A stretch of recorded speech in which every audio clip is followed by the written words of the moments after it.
It's nice to be with you today. And to start us off, just introduce yourself and tell us your name and something about your role in the Kalinago territory.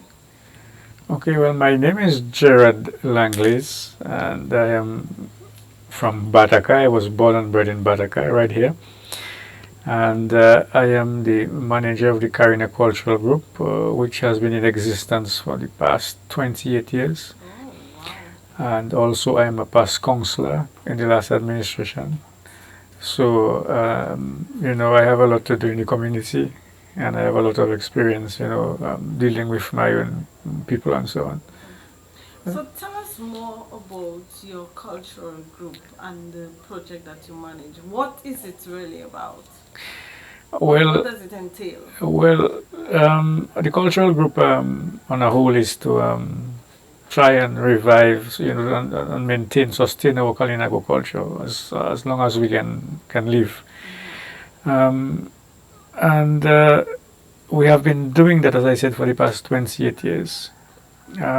Me and my wife and members of the community. We have had almost 200 people passing through the Carina Cultural Group. Wow. So we have been for the past from the 1990s up to this present time, and we have been trying our best to educate our people, especially the young ones, um, in their role, of course, in our role in trying to preserve our past traditions and keeping it, because it is very important to us as indigenous peoples. And we also have traveled to the mainland, South America, to Guyana and Suriname, and also French Guiana. We are there other indigenous peoples, and we have had workshops. We lived with them. We brought them. They came here. So also, they stayed with us. We had a workshop. In different aspects of our culture, bead weaving, herbal medicines, spirituality, and all sorts of different aspects of our culture. And we also did engage the young people in that aspect also. So it has been a long struggle, and we are trying our utmost best. In this present day now, we have little difficulties also in getting some of the young ones, because of every day, things are changing, things are being modernized. The cell phone is coming. We had the television, now we have the cell phone, and the young people are so caught up in these things, and we are, fighting a battle in trying to get them, to really stay focused. Um, the most important thing is to always have activities that will keep them on their toes, cultural activities, so that they will not lose that focus and go too much astray. It is a struggle, it is a fight, but we are trying our utmost best to. So, what are the specific techniques you use to get them involved? The young ones, particularly. How Well, do you capture them and get well, them? sometimes you have to figure out what is it that they like. Um, some of them like to go to the beach. Yes. Some of them like to swim. Some of them like to go fishing. Some of them like to do different things like that. Yes. And you take them out from that community environment, and you bring them to certain places, and then that is where you can talk to them a little bit more, and then have them also have the experience of seeing different things Yes. in nature that our forefathers really appreciated, like ceremonial sites, places of interest and that sort of stuff. Yes. What ceremonial sites we have in Dominica that are still in use? Well, we have the escalated chain, we have the Spirit Rock, we also have the Batali, where there is that big cave, where is the Kingdom Batali. Yeah, we had a Zemi spot also in Grand Soufriere, but it has been um, locked down with big gates by the church. I'm not sure why. We have Where is that? in Grand Soufriere, close to the Catholic Church. That is where one of the Zemis used to. That was the house of a Zemi. But Grand Soufriere is part of Soufriere. yes. Is that by the church on the sea? By the church on the sea, yes. By Bubbles? Right. You see a big gate on a wall Yes. on the rock. Yes. Well, that is a gate. That's the house of a Zemi. That is where our forefathers used to place their ceremonial stuff and so on. So I'm not sure why a gate was put on it. So we didn't question it anyway. But that is a site that people cannot enter. I don't know why, but Is that government land or church land? I think it is church land. I didn't question that either. But I believe it is church on that area is a church where it's close to the church. I'm not sure it is because of people used to vandalize the place or whatever it was, but a big gate was put on that spot. Around the island we have places of interest. Places where our forefathers lived. I'm just intrigued by the one at Grand Soufriere because I know Grand Soufriere very well. It's a popular spot. Yes. And my mind is now going towards the tourism that Soufriere is developing. We had the Conicon and all that. Yes. And I think maybe we can discuss that outside of the interview, but I think that is a missed opportunity for the Kalinago heritage, which is such an integral part of our culture. Right. Not to be included in what is happening, even there on the beach in Soufriere. So when the people come to the beach, they should be told about it. So this is something we should take outside of the interview and have a further discussion about, because I just think we need to. Yes, of course. It's part of the heritage, and it would be.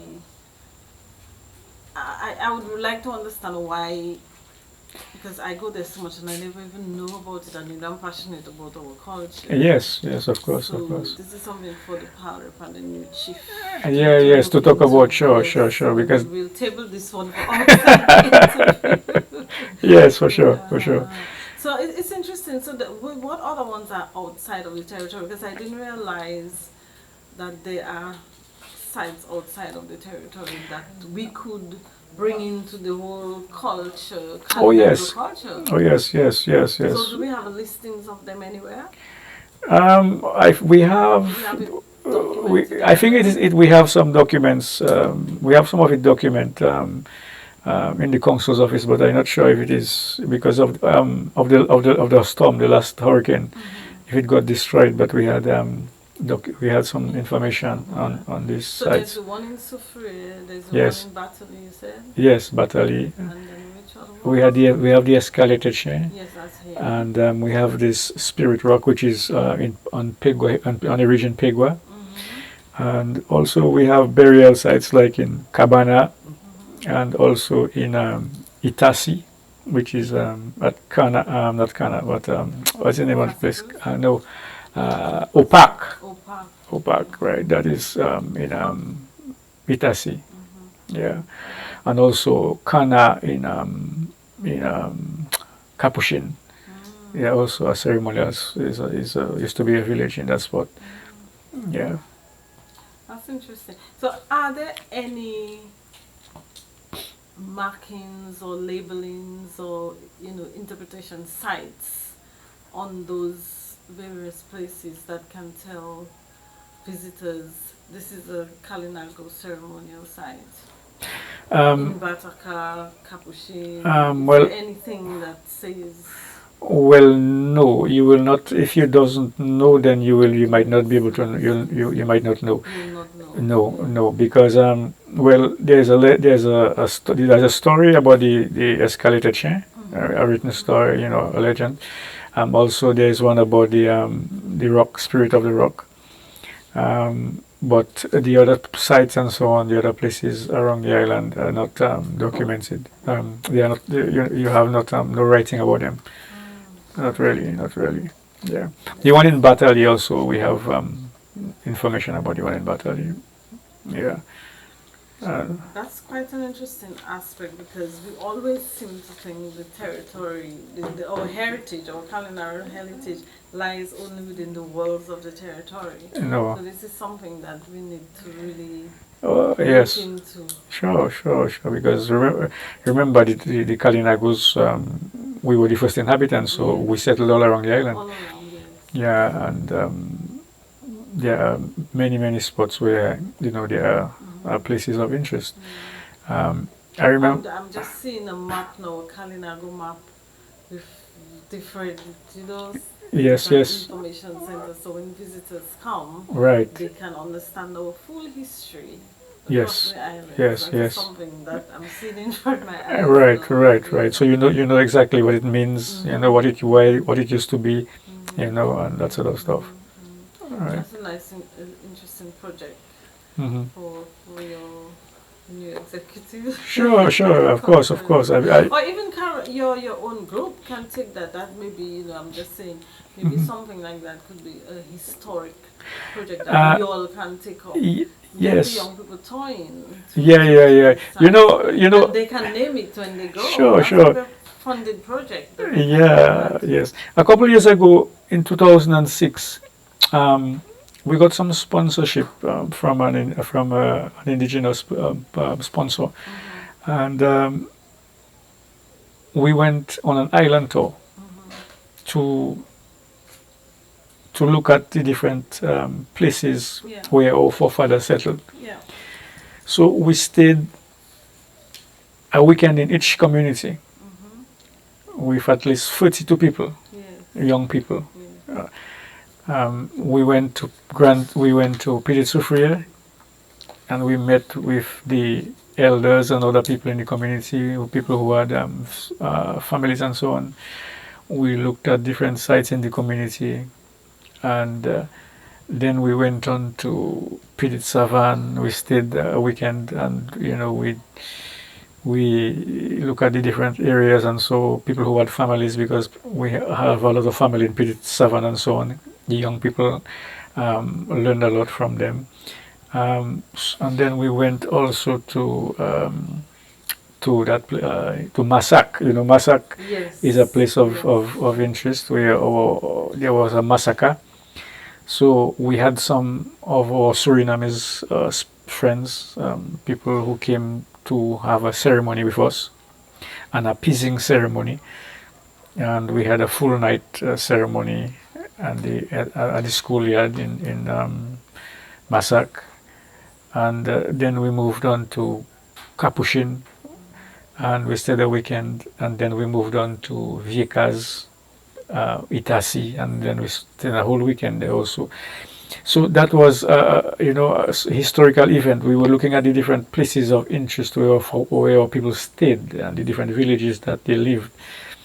And we had Dr. Lennox Church giving the history of these villages and so on. And it was a very interesting project. And yeah, I think the young people learned a lot about those stuff. I think that Yes. I'm just taking note because I'm saying that is something that could be an island, Kalinago Island tour package for tourists. Yes. So that is something that you can offer, as we know the Kalinagos for crafts.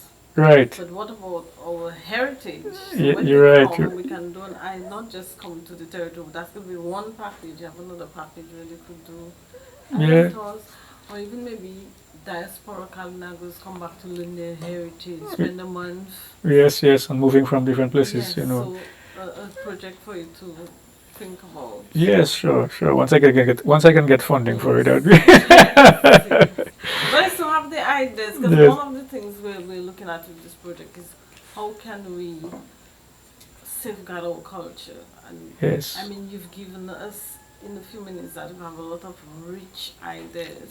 And that's why it's important to talk to our elders, because Yes. they know things that can, help. Yes, of course. To try to push the culture forward. So, what I would ask of you is how important do you see the language, the Kalinago language, as part of that heritage, that history, understanding the past? Mhm. How important do you see that? Well, I believe the language is, one of the most important aspect of our, of our culture that we should try and bring back um, as much as possible. I have been trying my utmost best also um, to teach the young ones what I know about the language, and I have gotten documents from the old priests, the missionaries, um, um, prayers, songs. That's good. You have those in Kalinago. I have those in Kalinago. I have even written the Ten I Commandments. noticed it. I noticed it. So So, we'll take note of that. I so noticed it. yeah. So there was an old French priest by the name of Father Raymond Breton who lived among the Kalinagos in the 1600s. And he documented so much about the language of the Kalinagos because he had to learn the language himself To be able to to communicate. be able to communicate and to teach the catechism and to teach all different sorts of stuff. So he documented the language and translated all the Our Fathers and Hail Marys. So do we have that? Yes, yes. Oh my goodness. In- You're making my day. In Kalinago. That is such good news. Yeah, so in Kalinago. So I have been trying my best to teach the young ones the language of the prayers, then the Kalinago prayers, and so on. But it doesn't, if you tell them, you have to be continuing to say it all the time because you will forget it. Yes, yes, yes, yes. Yeah, and it is something that some of them tell me, why that is, it is difficult, it is hard, I cannot remember. But I say yes, but it is part of us. Yeah. If you put your mind and your everything into it, you will remember it.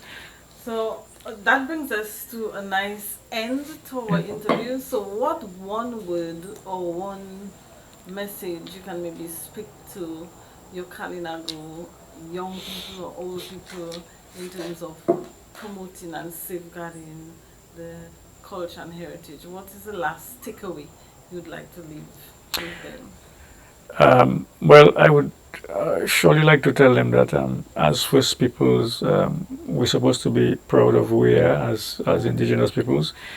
Our forefathers fought very hard so that we could all be here, so that we could survive. And it is up to us today to continue that legacy and try and not to let them down because they are looking down on us and they are maybe all crying now because to see what is really happening to us. So I would really like them to step up and to try their utmost best to preserve what we have as First Peoples, whatever we have, or traditional medicines, or whatever stuff we can preserve, try and preserve it and try and try and be proud of who they are as First Peoples, as Kalinago peoples. Okay, thank you very much.